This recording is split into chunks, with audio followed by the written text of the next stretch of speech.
With the MS605 presence sensor from Meross, as you can see, you can automate your lighting, but you can also do a lot more. This is the little sensor here, and together we're going to go through how to set it up in multiple ecosystems because it is a matter over thread-based sensor. Let's get into the video now.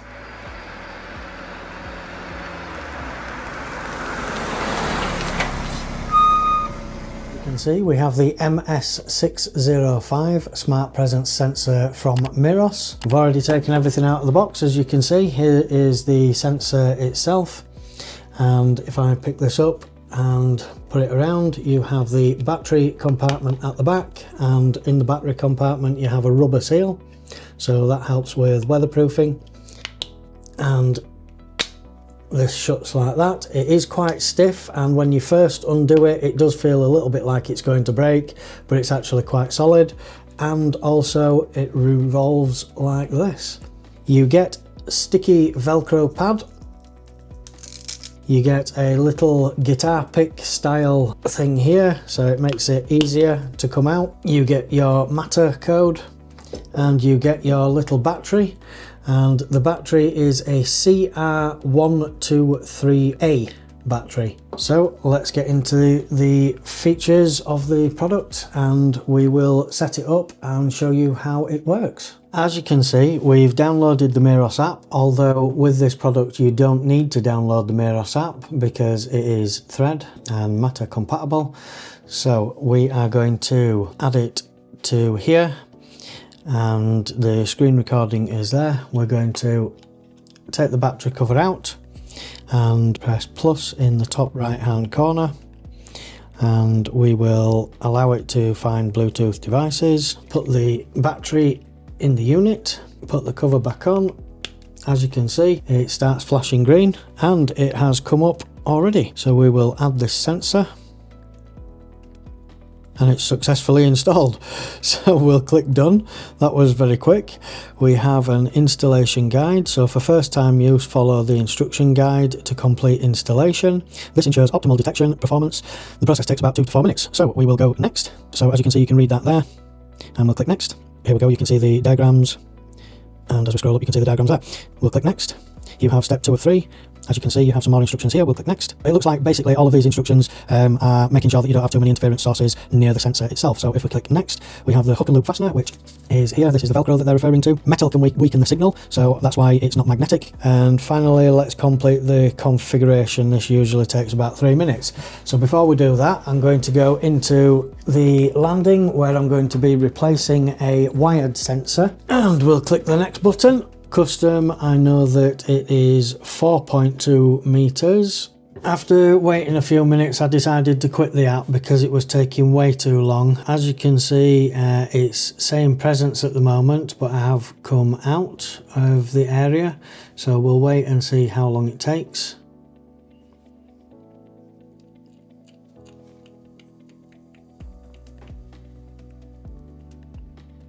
And there we go, we have absence.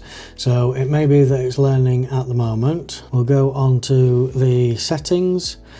Device name, I'm going to change that to landing presence sensor, and we'll place that in the landing. You can change your icon at the top, and it looks like you can use your own image. So that's quite a nice touch. It gives you the model number, the firmware version, a user manual. You have detection mode, range and sensitivity, sensor configuration, identify the device, link services, do not disturb, and device power. So as you can see, the device power is 100%. What I'm going to do is go into detection mode and see what we've got. So radar and PIR. And generally I've found with other comparable sensors, radar and PIR is best in tandem. It gives you the best overall presence detection. And as you can see down here, we have a few tips. I've reset the device by long pressing the button on the top, and then I'm going to just click the button once, and as you can see, it's now blinking green. I'm going to add it into Apple Home, and the reason I reset it is to show you that you can add it directly into an ecosystem without the Meross app. So what you can do is press the 3 lines here and click add. However, because I want it on the landing, I'm going to go into the landing room first, and it just prevents an extra step a little bit later on. So now I'm in landing, I'm going to press the 3 dots and add accessory.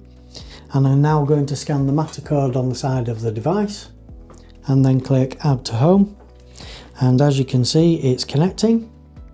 Sorry about that. Rather than just pressing once, if you hold the button down for 6 seconds, that's what you need to be doing to add it into HomeKit. As you can see, it's adding to home. And it's already come up in the landing here. I'm going to press continue. And then we're going to rename it from matter accessory to landing presence sensor. And then we're going to click continue. And as you can see, you have an occupancy sensor 2, light sensor and occupancy sensor 3. So it means that you can have 3 separate zones with the one sensor. We're going to go and rename these so we just know what it is. And as you can see, you have a recommended automation, but we're just going to leave that as it is for the moment. We're going to click continue and then we're going to click done. Here at the top, you can see occupancy and it has been detected. And as you see, we have the occupancy sensor. If we come out of the landing for the moment, and we'll wait about 20 seconds.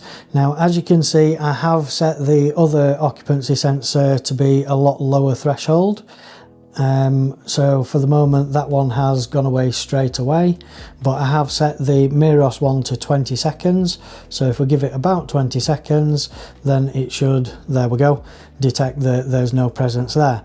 So that is that now set up in HomeKit, and you will be able to set up automations. So quickly, just before we do move on, I just wanted to show you what happens when I adjust the sensitivity on the other sensors. I've now brought the Meross absence detection range down to 10 seconds, and I've also adjusted the Aqara landing occupancy sensor to show you that you can adjust settings and what that looks like.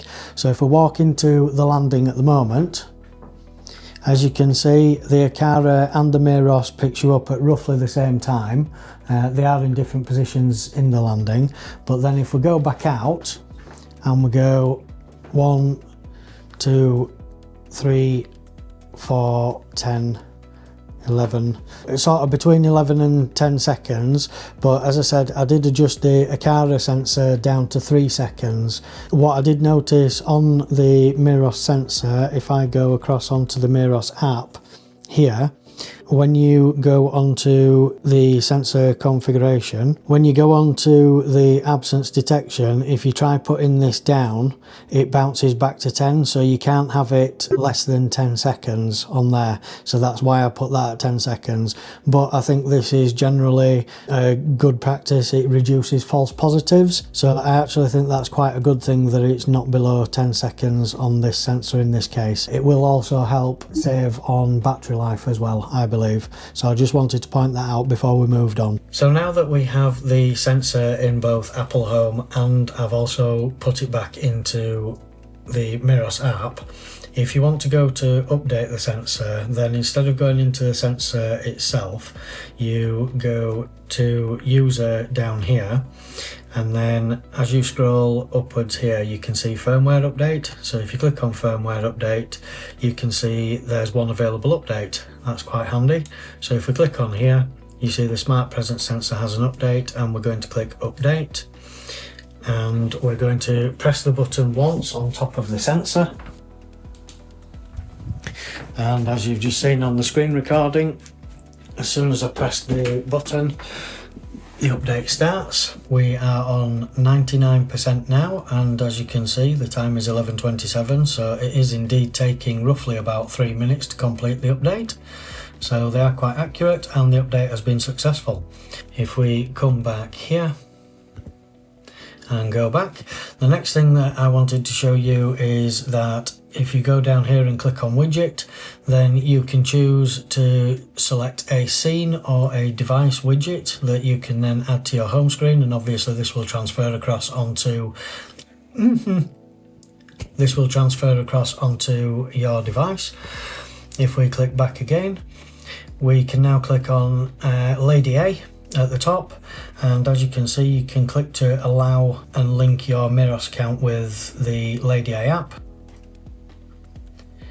As you can see, it opens the Lady A app and it is asking you to link your account, so we're going to click link. And it's already linked, so I must have done it when I previously had the Meross app. We're going to go back. Because the device is already in the Apple Home app, if we're wanting to also pair it to Lady A, what we're going to do is go into the landing where the sensor is. We're going to find the sensor, occupancy, and as you can see, we have the Meross occupancy sensor. We're going to scroll down and we're going to turn on pairing mode. We're going to copy the code and then go quickly into our Meross app. We're going to click plus at the top, add a device, connect your Meross sensor. I'm going to click next. It does have a code and we're going to do numeric code instead. Enter the code, paste the number in that we just had, and click next. I'm going to click connect. As you can see, it's searching for the device. It's connecting to the device. It's connecting the device to the network. And as you can see at the top, accessory has been added to another home. So we're going to click next. And as you see, it comes up as 3 separate entities here. We're going to click setup device. We're going to rename it here. So we've renamed it Meross landing presence sensor. I'm going to click update name and we're going to place it on the landing and add to group. And that has been added to the landing. So we're going to click continue.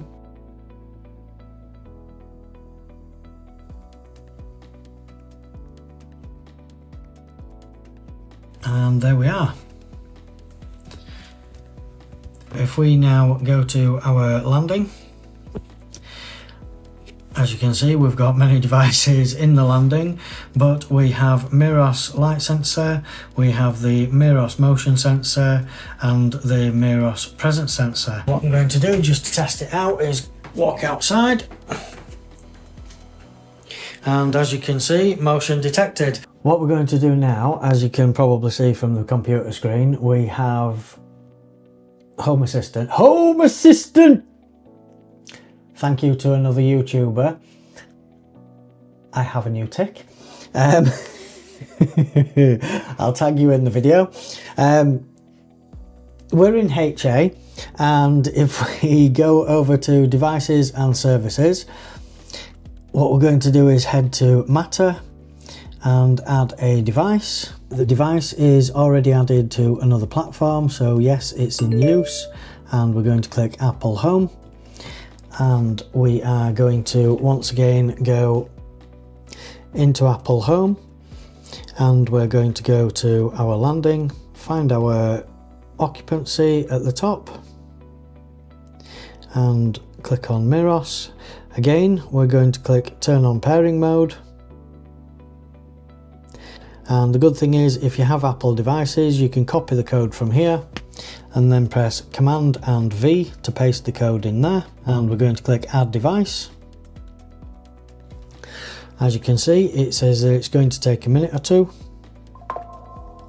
And the device has been added to a new home, has popped up, the notification on the iPad and also on the Mac. And here we are. As you can see, it's added the Meross sensor. It comes up with illuminescence, occupancy 2, 3, 4. So you have your individual zones here, and we can see that it's reported historical states on the right hand side. That's quite impressive. So if we go to the little pencil at the top, you can then rename the device here, and we're going to put it in the area landing, which is obviously in the zone upstairs, and we're going to update. And as you can see at the top here, it's updated to Meross landing presence sensor. So as you can see, you can click into each part here and you can see clear and detected and then clear again. So it gives you a history of when people were detected or not. If we close out there, and then with usual Home Assistant automations, you can set these up. You can go down to scenes here, you can go for scripts, automations, as you usually would with other sensors. But as you can see, the sensor is now in Home Assistant. Is now in Home Assistant. It's also in Apple Home, it's also in Lady A, so as you can see it definitely is versatile and you can put it in many different ecosystems. What I'm going to do is set up a couple of automations and I'm going to show you how quickly the sensor triggers, and then we'll go into some specific use cases and how it can be useful for various different scenarios. Just to show you how flexible and how versatile the sensor is as well, we're also going to add it into the Aqara Home app. So if we go to our accessories, and I'm going to go to the M3 in this case, then I'm going to go child devices and add a child device at the bottom, and we're going to go to Matter devices and we're going to click yes because it has a Matter code, and we're going to add a number code here. So we're going to come across, and on our sensor again we're going to turn on pairing mode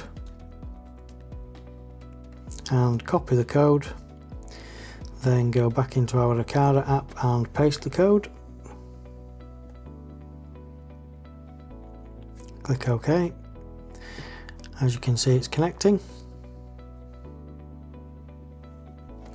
and we're going to click continue, and yes, it's already in use with Apple Home.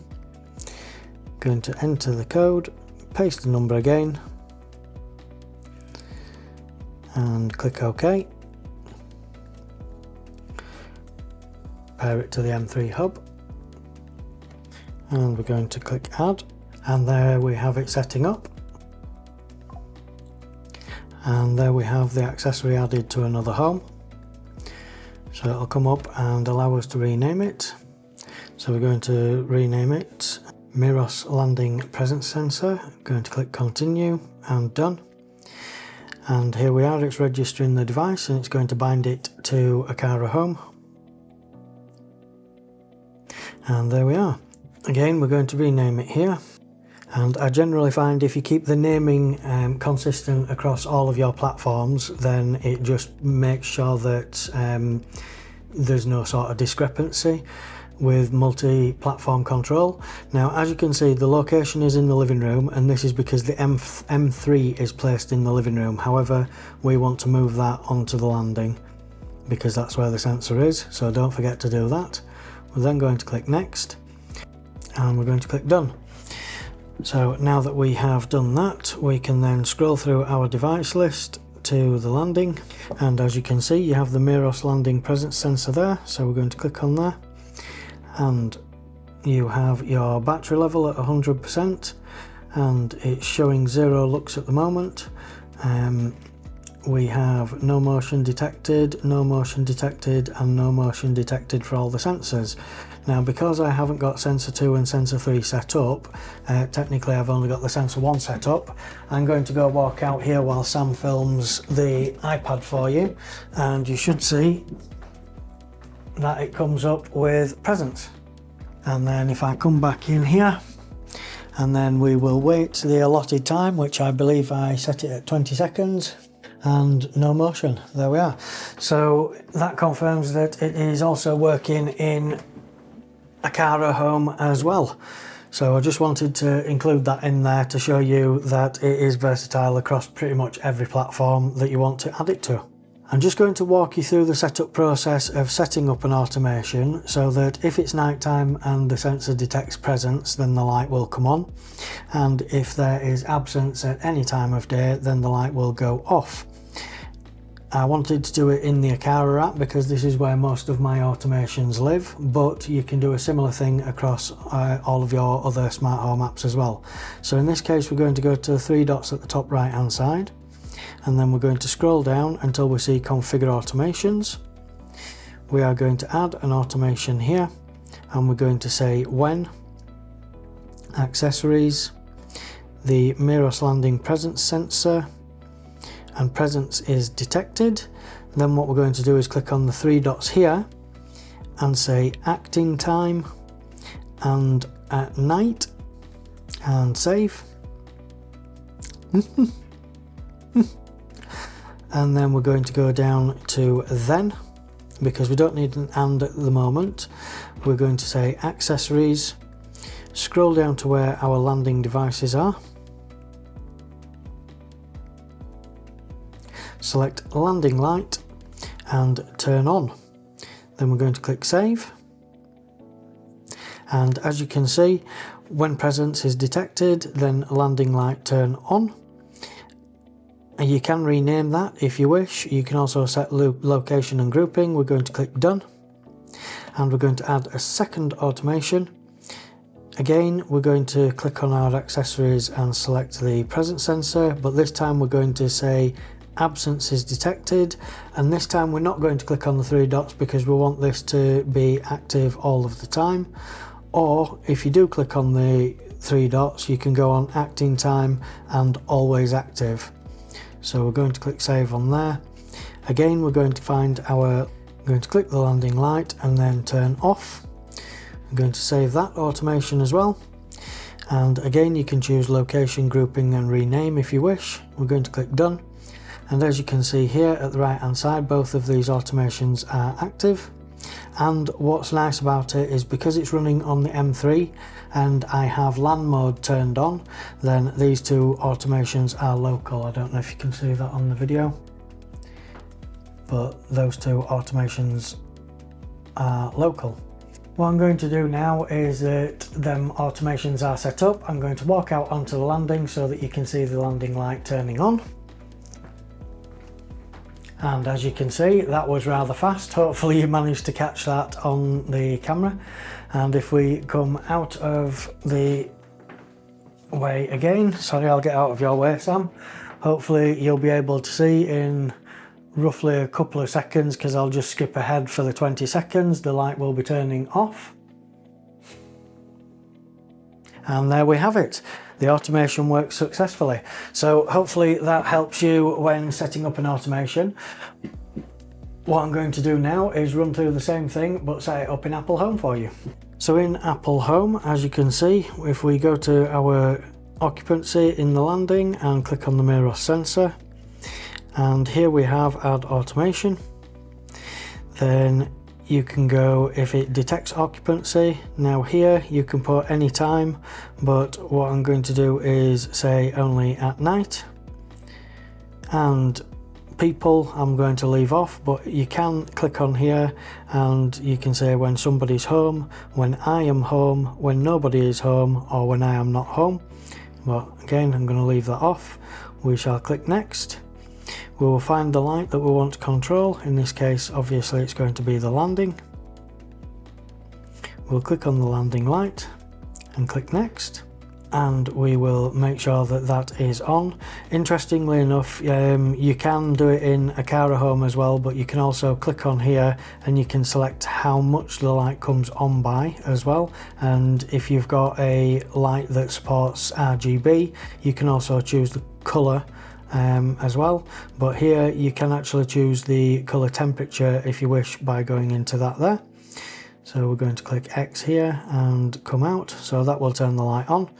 Then going to click the tick to save the automation, and again if we go into add automation, but this time it says stop detecting occupancy, and time we will leave as any, so just in case you turn the light on during the day but then you go out of the area.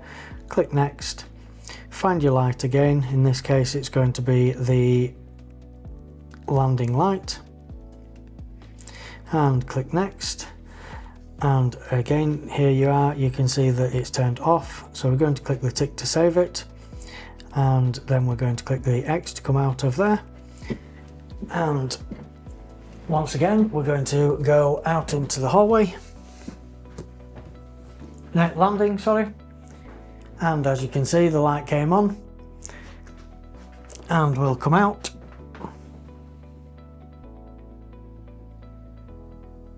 and the light has gone off. So there it is working in Apple Home. So again, across the multiple platforms, it's basically the same principle. You can set different triggers and automations for whether the sensor is detecting presence. You can get creative with it, so you can say things like when nobody's home, if it detects presence in a certain area and you know that you haven't got pets and things like that, falsely triggering it, then you could set an alarm system to go off, for example. So there's many things that you can do. So overall, I'm extremely impressed with it. So for my final thoughts on the sensor, it is an excellent sensor, and once you dial the settings in a little bit, then it's very fast to respond. Some of the very good things about the sensor: A, it's matter over thread, so you can connect it to multiple ecosystems. Something that I would like to see in addition to that is the ability to change the protocol from Thread to Zigbee. This way I think it would be a catch-all for everybody, particularly those who use Home Assistant and perhaps have a Zigbee dongle. Then this will be able to please everybody across every sort of spectrum. Another thing that I think does need improving on the sensor, although it is a good addition, is the light sensor. Now, you can set up automations with the light sensor, but for me it doesn't react fast enough to do any meaningful automations. However, for security automations, turning lights on and off, opening and closing blinds, and other presence-based automations, I do think it is absolutely excellent, and the fact that it's battery powered means that you can place it anywhere. I also am really appreciative of the rubber seal, which means that you can potentially place this in an outside area, perhaps not direct to the elements. However, you have more flexibility there, so you can use it as an outside automator as well. It's a very sturdy construction. It's slightly larger than I thought it was going to be. However, the size doesn't really matter too much. For me personally, I think function over form is the most important thing. Overall though, I'm very impressed with the sensor, and I just want to say thank you very much for Meross sending this out to me. There is a link in the description, and you'll also be able to use this code somewhere down here to get some money off the sensor. I'm thanking Meross once again here, and they very kindly agreed to do that for my viewers. I also want to give a little bit of a shout out to Hibbert Home Tech. I've started watching some of your videos and you have actually helped me, particularly with Home Assistant, which, as you probably saw if you've got this far in the video, has become one of my new ticks. So thank you for that, but I do appreciate your videos. In the description you'll also find links to some other YouTube channels that I think you may find useful, and these guys give some really useful tips and advice, and their videos are generally a bit higher quality than mine are. If you've made it this far, thank you very much for watching, and please leave me a like and subscribe. If you have any questions, please don't hesitate to leave a comment in the comments section below. I do try and answer everybody that comments on my videos. I hope you have an amazing day, and thank you very much for watching. Have a good one.